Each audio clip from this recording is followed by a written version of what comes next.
ఇక నెక్స్ట్ అక్షంతలు వేసుకున్నాం మేమిద్దరము. మేమేమో తల్వాలు పోసుకున్నాం అనమాట. సో తల్వాలు పోసుకున్నాం. ఇక సేమ్ పెళ్ళిలో చేసినట్టే కూసుండి పోసుడు, నిలుసుండి పోసుడు ఇవన్నీ చేపించింది మా అయ్యవారు. సిగ్గంటే సిగ్గైంది కానీ అప్పుడు వేసుకోలేం కదా, ఇప్పుడు ఇంకా గమ్మత్ అనిపించింది.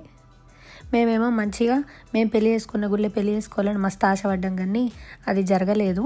ఇప్పుడంటే ఇట్లా చేసుకుంటున్నాం కానీ ఇంకో 15 సంవత్సరాలకో లేకపోతే 20 సంవత్సరాలకో మళ్ళీ పెళ్లి లెక్క, పూర్తి పెళ్లి లెక్క మంచిగా చేసుకుంటాం. పెళ్లి చూపులు, సంగీతు, హల్దీ ఇవన్నీ మా పిల్లలు వచ్చినాక మా పిల్లలతో కలిసి చేసుకుంటాం అనమాట.